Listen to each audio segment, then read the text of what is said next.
नमस्कार दोस्तों, आप सभी का स्वागत है सेवार सिविल सर्विसेज में। मेरा नाम है देखिए आयुष कटियार।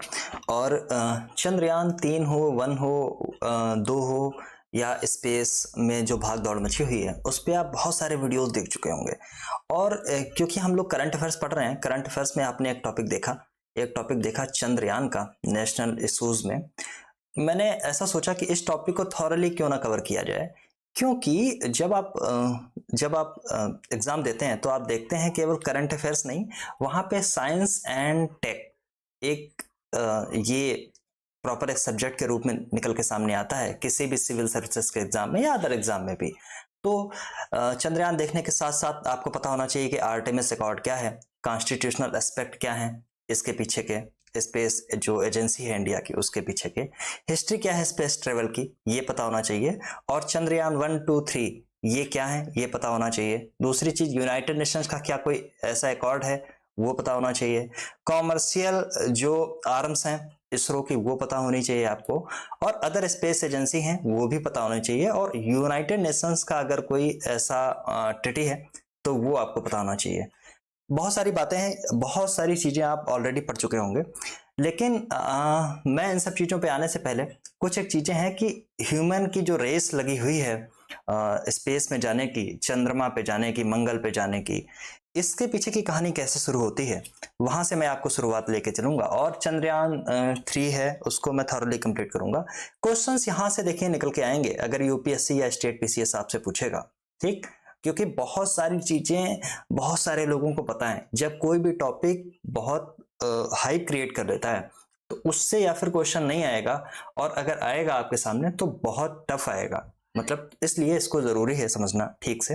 तो देखिए हिस्ट्री क्या हुई, सेकेंड वर्ल्ड वॉर के बाद में एक कहानी ऐसे शुरू होती है कि सेकेंड वर्ल्ड वॉर हो चुकी है और दुनिया अब दो ढांचों में बटी हुई है, एक तरफ है यूएसए और दूसरी तरफ है यूएसएसआर, और अलग अलग मुद्दे हैं इनके लड़ाई के। मतलब एक तरफ यूएसए अपनी पावर दिखाएगा, दूसरी तरफ यूएसएसआर अपनी पावर दिखा रहा है।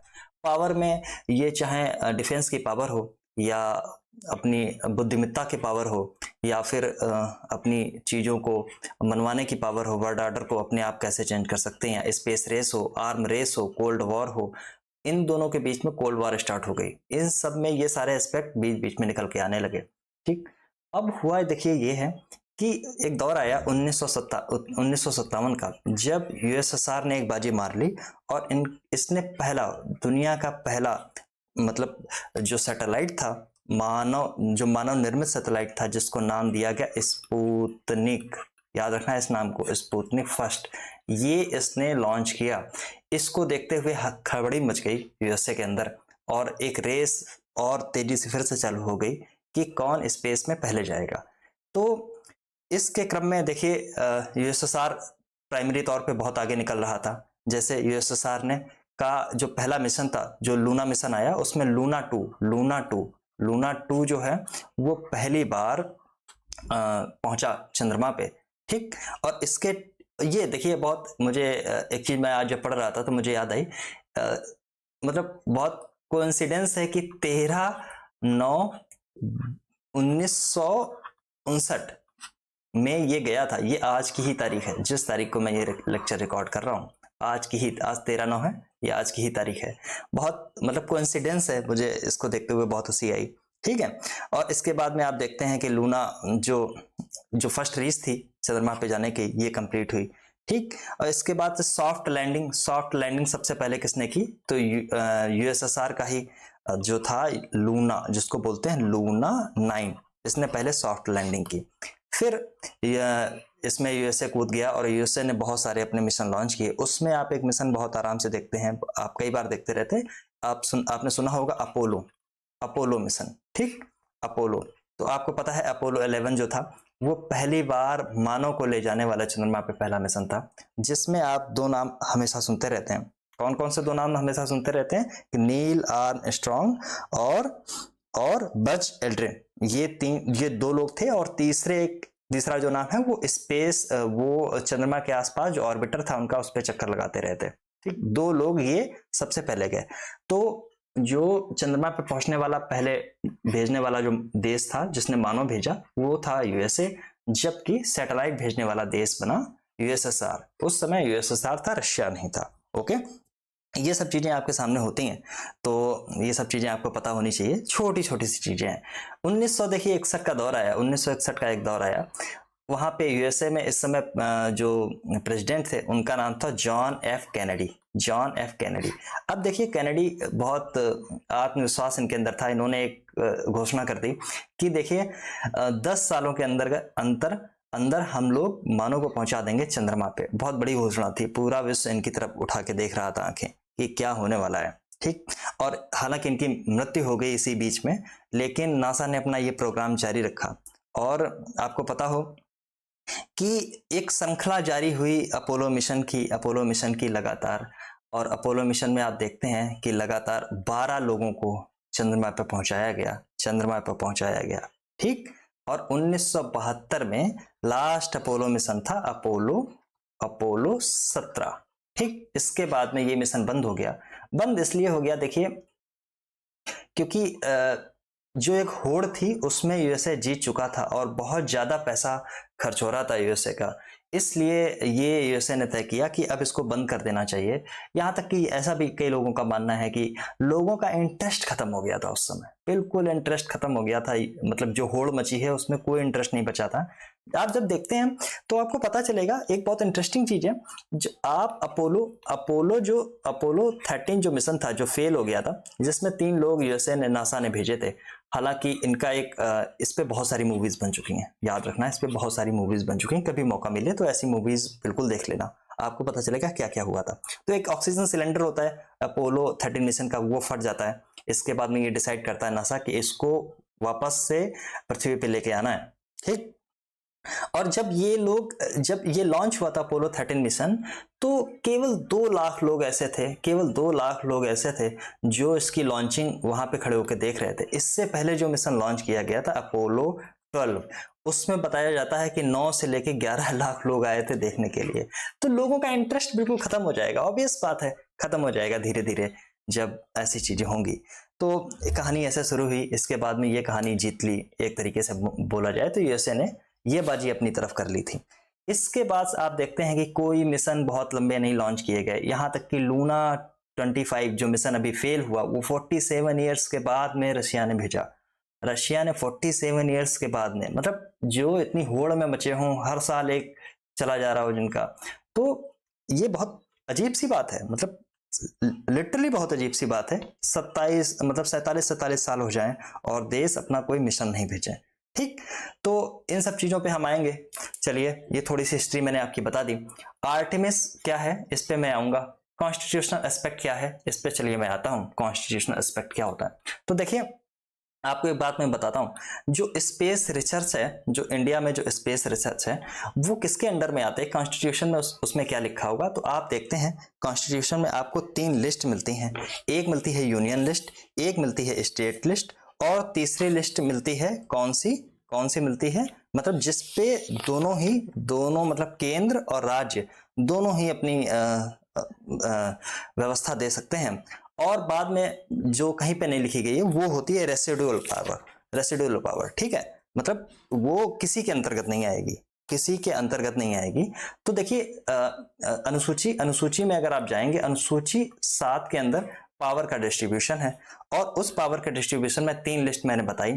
ठीक, 3 लिस्ट मैंने बताई, ये यूनियन लिस्ट हो गई, इसके बाद में स्टेट लिस्ट हो गई, और इसके बाद में कंकरेंट लिस्ट हो गई। कंकरेंट लिस्ट पे स्टेट और यूनियन दोनों ही अपनी बना सकते हैं, बट अगर कहीं पे ऐसी भागदौड़ मस्ती है तो फिर माना जाएगा कि स्टेट जो यूनियन ने जो बनाया है वो सबसे सही है। ठीक है, इसको आप याद रखेंगे। दूसरी चीज पे देखिए मैं आपको ले चलता हूं, इसके बाद में एक और है जो कहीं पे भी नहीं लिखा हुआ है, मतलब ऐसे कुछ तथ्य हैं जो कहीं पे नहीं लिखे हुए हैं, उनको डाल दिया जाता है रेसिडुअल पावर में। ठीक, और अगर मैं आर्टिकल की आपसे बात करता हूं, आर्टिकल की अगर मैं आपसे बात कर रहा हूं, तो ये जो डिवाइडेशन है पावर का, ये दिया हुआ है आर्टिकल शायद 242 में, मुझे एग्जैक्ट याद नहीं है बट एक बार देख लेना। बट 248 में रेसिडुअरी पावर जिनको बोलते हैं वो सब दी गई हैं। उसी से निकल के आता है स्पेस टेक्नोलॉजी हो या फिर साइबर लॉ हो। ठीक, या फिर साइबर लॉ हो या कंप्यूटर टेक्नोलॉजी हो, ठीक, ये सारी पावर हो, जो पावर किसी के पास में नहीं है वो अल्टीमेटली पावर केंद्र के पास में होगी, सेंटर के पास में होगी, ठीक। और इसी से निकल के आता है स्पेस टेक्नोलॉजी, इसी से निकल के आता है इसरो, इसी ये सीधे। अब चलिए इसरो की अगर बात आई है तो इसरो की देखिए कहानी क्या है। इसरो सबसे पहले इसका अगर नाम मैं बोलूं तो इसरो बनने से पहले एक नाम आप याद करिए, इनकोस्पार, ठीक, ये आपने शायद कहीं पढ़ा हो। इसका फुल फॉर्म है Indian national committee for space research. Establish हुआ था 1962 में, ठीक, डॉक्टर विक्रम साराभाई के नेतृत्व में। लेकिन देखिए हुआ ये कि जब 1959 आया, 1959 स्पेसिफिकली अगर मैं बात करूं तो 15 अगस्त को 1959 को इसको इसरो बना दिया गया, यानी Indian Space Research Organisation. Indian Space Research Organisation किसके अंडर में आता था, तो डीओएस। डीओएस क्या है, Department of Space. Department of Space सीधे किसके अंडर में आता है, तो प्राइम मिनिस्टर ऑफ इंडिया के अंडर में आता है, कोई किसी मिनिस्ट्री के अंदर नहीं आता। इस चीज को हमेशा याद रखना, बहुत इंपॉर्टेंट पॉइंट है, हो सकता है ये एग्जाम में आपसे पूछ लिया जाए, इसलिए मैं बोल रहा हूं डायरेक्ट किसके अंदर आएगा, तो आएगा डायरेक्ट सीधे पीएम के अंडर में, ठीक है। अब ये सब चीजें आपको मतलब छोटी छोटी चीजें मैंने आपको बता ही दी हैं। आपके हेडक्वार्टर, अगर मैं हेडक्वार्टर की बात करूं इसरो की, तो कहां पे आपको मिलेंगे, तो बेंगलुरु में मिलेंगे, ठीक। संस्थापक अगर मैं बात करूं तो संस्थापक विक्रम साराभाई को दरअसल मान लिया जाता है, ठीक है। विक्रम साराभाई की ही देन थी स्पेस प्रोग्राम को बहुत आगे तक ले जाने की, इंडिया के स्पेस प्रोग्राम को, ठीक। अब बैकग्राउंड की कुछ कुछ चीजें मैंने आपको बता दी।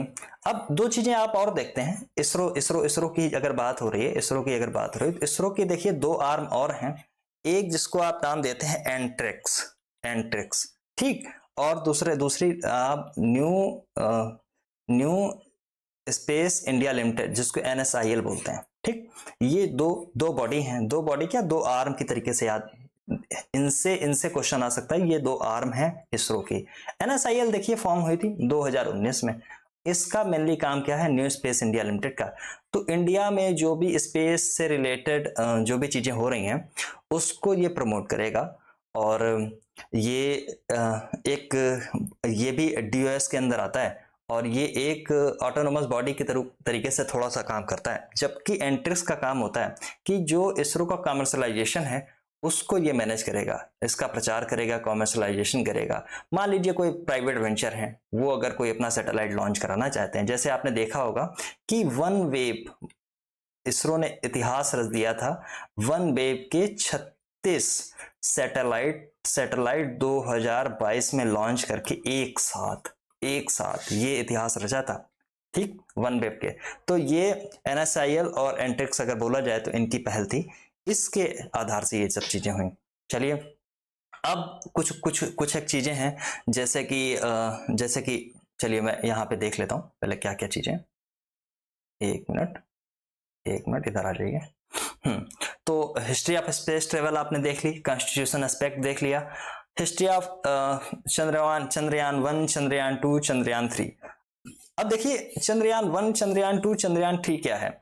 देखिए एक घोषणा होती है, कब ये घोषणा हुई, 2003 में, और 2003 में ऐसी घोषणा करने वाले प्रधानमंत्री अटल बिहारी वाजपेयी थे, जिन्होंने ये चंद्रयान मिशन की घोषणा की। तो आप देखेंगे मैं यहाँ पे टॉप लेफ्ट कॉर्नर में मैं लिख रहा हूँ, चंद्रयान 1 जो लॉन्च किया गया, वो लॉन्च किया गया 2008 में, और चंद्रयान 2 लॉन्च किया गया, ऐसे मैं लिख देता हूँ, C1 लॉन्च किया गया 2008 में, ठीक, C2 चंद्रयान 2 लॉन्च किया गया 2019 में, C3 चंद्रयान 3 ये लॉन्च किया गया 2023 में। आप सबको पता था, इसकी तारीख भी आपको पता होगी, 14 जुलाई को लॉन्च हुआ, समय था इसका कितना आप याद करिए, शायद 2:35 के आसपास।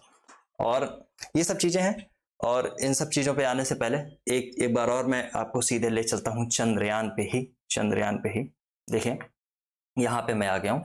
अब इन सब चीजों को मैं कवर करूंगा छोटा सा, आपको चीजें ठीक से समझ में आ जाएं, सारी व्यवस्था इसी के लिए है। और चलिए मैं इस पे आता हूँ। तो देखिए लॉन्च डेट क्या है, 14 जुलाई इतनी, और 2:35 का समय था। इस समय लॉन्च किया गया। अब देखिए आपको पता चलता है कहीं कहीं पे आप पढ़ते हैं कि यार ये तो कहीं कहीं पे LV-M3 M4 लिखा हुआ है, बट कहीं कहीं पे GSLV Mark 3 लिखा हुआ है। तो देखिए इसको मैं क्लियर कर देता हूँ।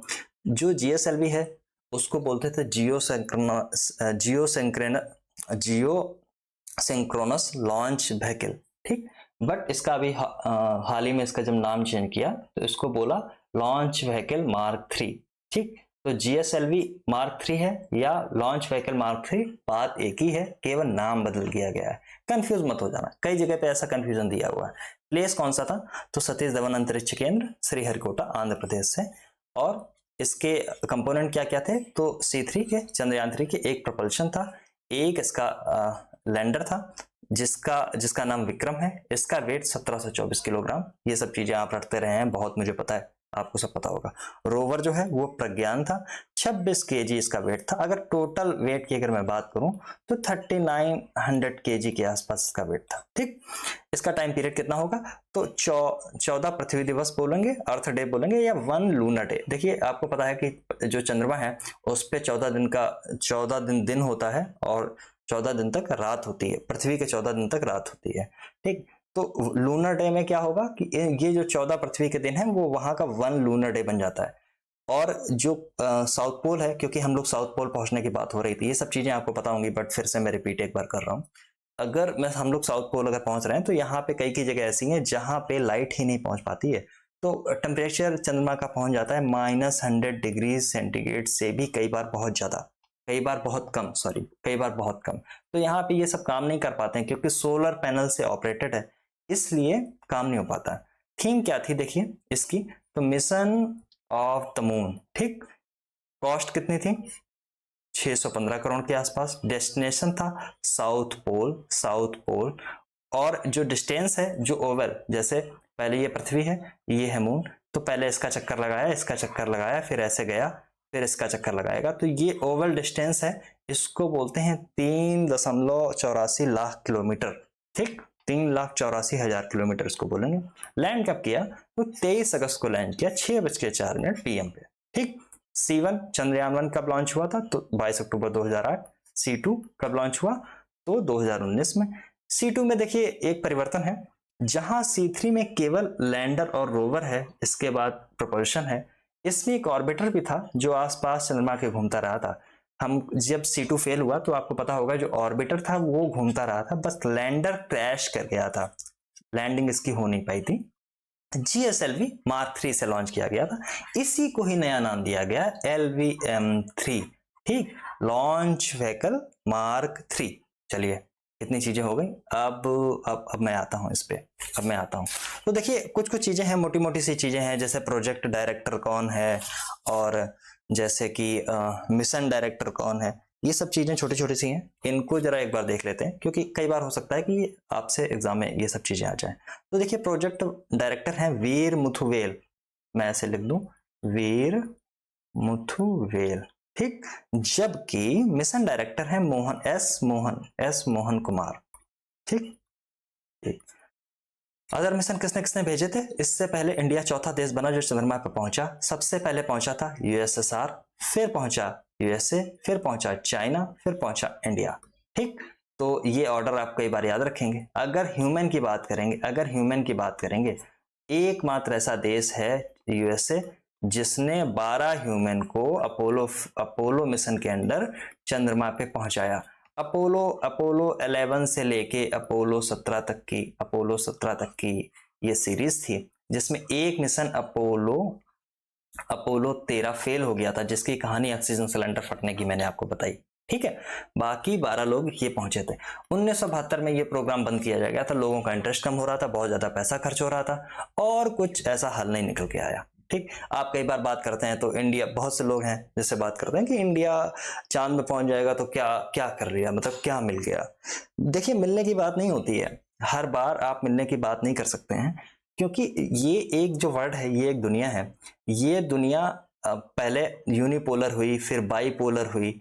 इसमें अलग जो देश हैं, हम जैसे देश, उनको USA या वेस्टर्न कंट्रीज बोलता था थर्ड वर्ल्ड। ये लिटरली ये टर्म है, थर्ड वर्ल्ड, लिटरली ये टर्म बोला जाता था एक समय, अभी भी बोला जाता है, कुछ लोग अभी भी बोलते हैं। तो दुनिया में हम कितने सक्षम हैं, किसी भी फील्ड में हो, डिफेंस में हो, इंटेलिजेंस में हो, या फिर ह्यूमन राइट्स में हो, बहुत सारी फील्ड हैं, मतलब सारे में, सभी चीज़ों में, एजुकेशन में, हेल्थ में, स्पेस में, किसी भी चीज़ में हम लोगों का आगे निकलना बहुत ज़रूरी है। इस दुनिया को ये बताने की ज़रूरत है कि देखिए हम एग्जिस्ट करते हैं। आप, दुनिया यूनिपोलर बन के रहेगी, ये ठीक नहीं है पूरी दुनिया के लिए। ठीक। दूसरी चीजें, कॉमर्शियल फायदा भी है, जो सैटेलाइट, इन सब चीजों से बहुत एक दुनिया में एक मैसेज ये जाता है कि हम ये काम कर सकते हैं। इसलिए आप देखते हैं जो एंट्रिक्स की जो मैंने बात की थी, एंट्रिक्स हो या फिर न्यूज NSIL हो, ये सब कॉमर्शलाइजेशन करती हैं इसरो का। इससे इंडिया के पास में पैसा भी आ सकता है भविष्य में सैटेलाइट लॉन्च करके।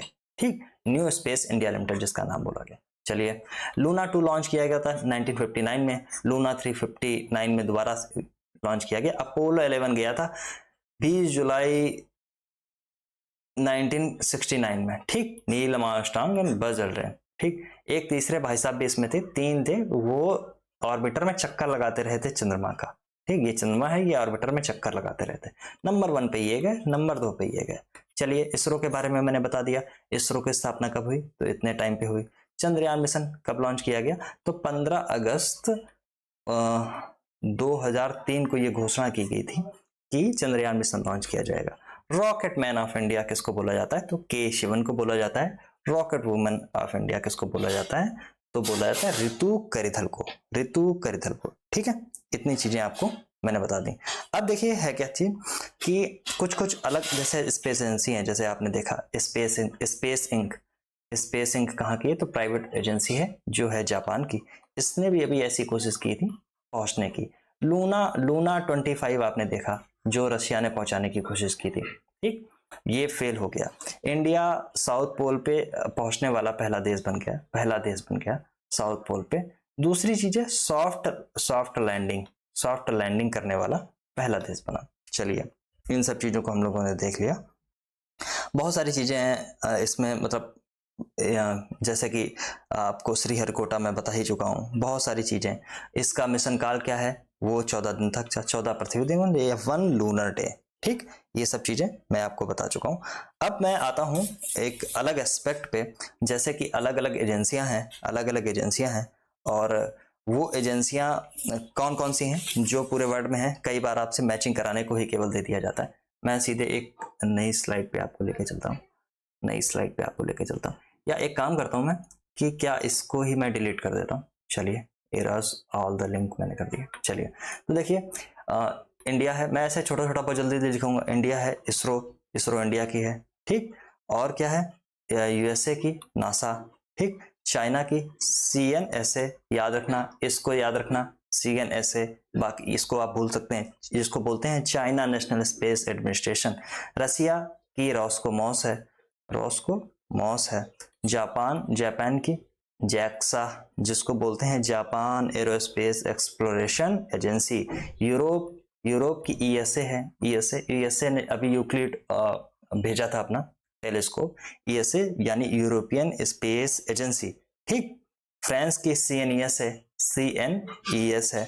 और क्या याद आ रहा, और क्या याद आ रहा, इंडोनेशिया का बहुत मतलब एक नाम है, आपको याद रह जाएगा ये, इसका नाम है गरुण। बहुत यूनिक तरीके का नेम है ये, गरुण, आपको याद रह जाएगा। पाकिस्तान की भी चलो अच्छा बात कर लो, तो पाकिस्तान की स्पेस एजेंसी है, हालांकि पता नहीं क्या करती है ये, कभी तालिबान को उछालती है, फिर नीचे गिराती है, फिर तालिबान नीचे बम गिरा देता है, फिर वो ऊपर चला जाता है। ये यही सब करती रहती है। तो इसकी कंपनी का नाम है सुपरको। अब ये कहे कि सुपर है, कहे कि को है, आई डोंट नो।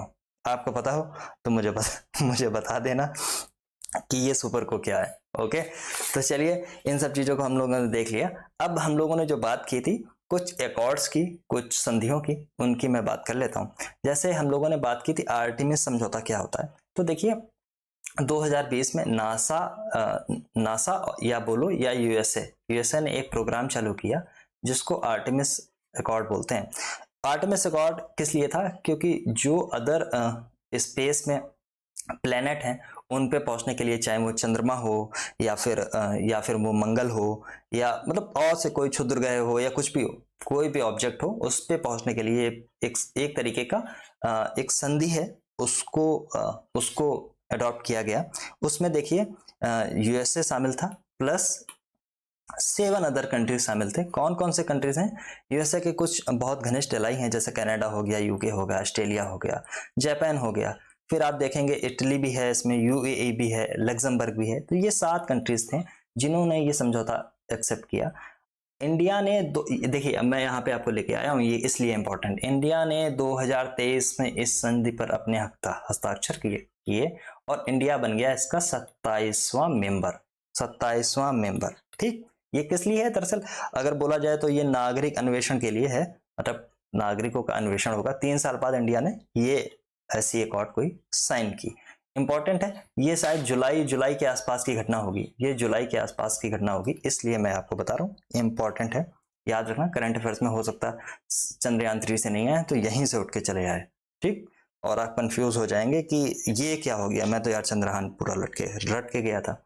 फिर मैंने एक आपसे बात की थी उस स्लाइड में कि यूएन का कोई अकॉर्ड है क्या, यूएन की कोई संधि है क्या?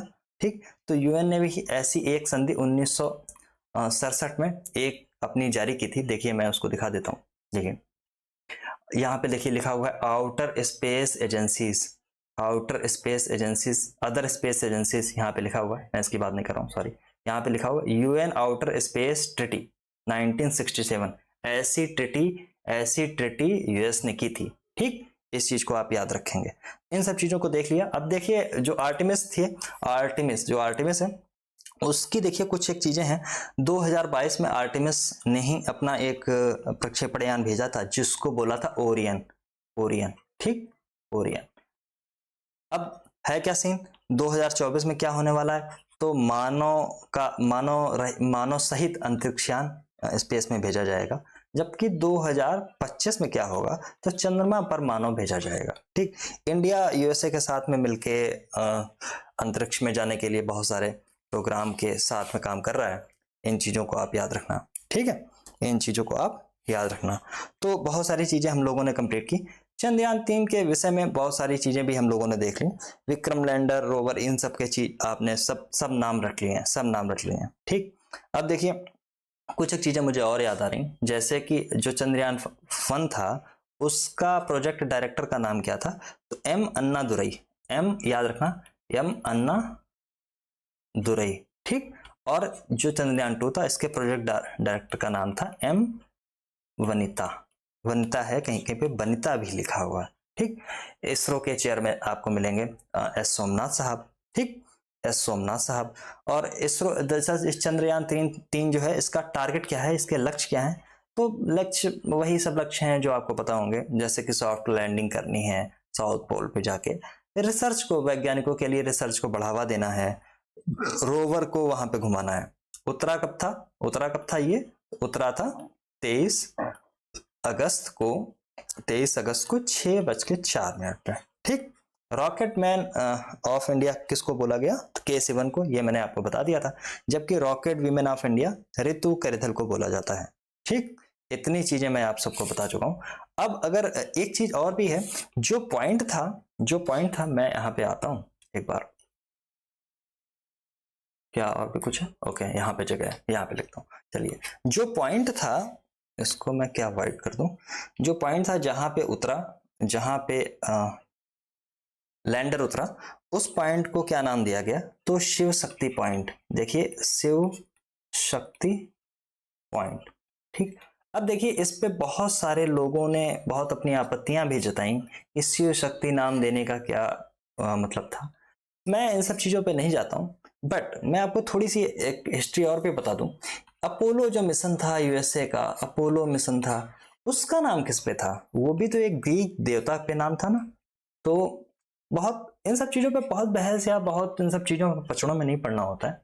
बस कई बार क्या होता है कि कुछ चीजें होती हैं जो पॉलिटिकल पार्टीज अपने हिसाब से देखेंगी, उन पे बहस करके हमको कुछ नहीं मिलने वाला है। ठीक, अपोलो, मैं केवल बताना चाहता हूँ, अपोलो जो मिशन था वो भी तो एक ग्रीक देवता पे था, जिसको सूर्य का देवता बोलते हैं अपोलो को, ठीक।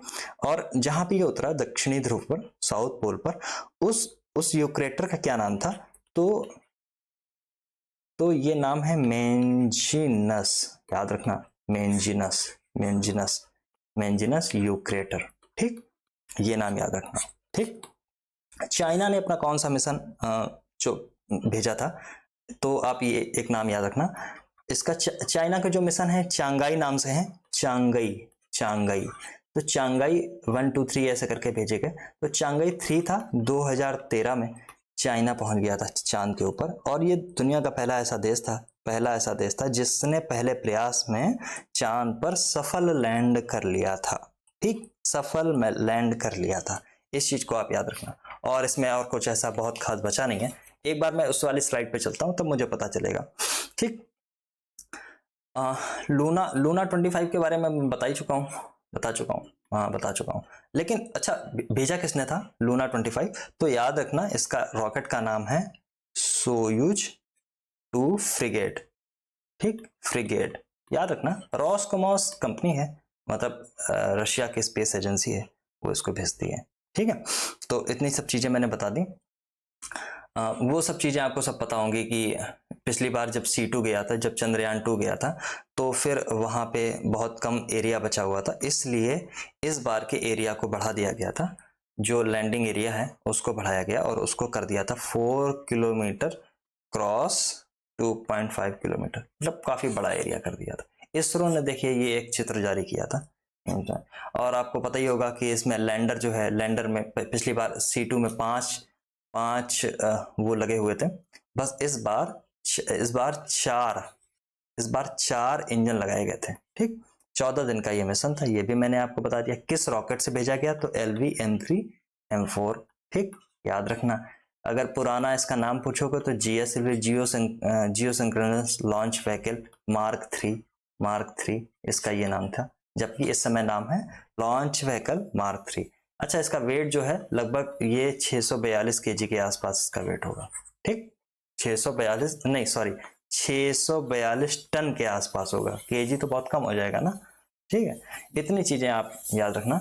और बहुत सारी चीजें मैंने आपको बता दी हैं। मुझे नहीं लग रहा अगर इसमें कुछ बचा हुआ, अगर कुछ बचा हुआ होगा तो मैं डिस्क्रिप्शन में डाल दूंगा। मोटी मोटी जो भी चीज मुझे याद थी, जो भी मैंने ध्यान दिया था, उन सब चीजों पर मैंने कर दिया है, मतलब उनको पूरा कर दिया है। और क्या देखता हूँ, यूएन ट्रिटी हम लोगों ने देख ली, यूएन आउटर स्पेस ट्रिटी देखी, अदर स्पेस एजेंसियां भी देख ली। इसरो की कॉमर्शियल जो हैं इनसे क्वेश्चन आ सकता है, आर्टेमिस से क्वेश्चन आ सकता है, कॉन्स्टिट्यूशनल एस्पेक्ट भी देख लिया क्योंकि रेसिडुअल पावर में ये चला जाता है तो सीधे प्राइम मिनिस्टर के अंदर आता है, और जो डिपार्टमेंट ऑफ साइंस है, ठीक। हिस्ट्री ऑफ स्पेस ट्रेवल भी हम लोगों ने देखी, C1 C2 C3 भी हम लोगों ने देखे, और देखा यूनाइटेड नेशंस की अकॉर्ड भी देख ली। चलिए, सब कुछ देख लिया, इससे बाहर कुछ नहीं होना चाहिए। कुछ अगर नई डेवलपमेंट होती है तो उसको मैं रखूंगा। जो पहला मिशन था वो उसने पानी ढूंढा था, मतलब जो बहुत जमी हुई चीजें हैं वहां पे, बहुत जहाँ टेम्परेचर बहुत कम है, उसको ऐसा पता चला था कि यहाँ पे पानी है। तब दुनिया को पहली बार पता चला कि दरअसल चंद्रमा पे मॉलिक्यूलर फॉर्म में वाटर के मॉलिक्यूल्स हैं। इस बार बहुत सारी चीजें अभी धीरे धीरे खुल के सामने आएंगी, जो सामने आएंगी उसको मैं डिस्क्रिप्शन में डाल दूंगा। बहुत बहुत धन्यवाद आपका देखने के लिए।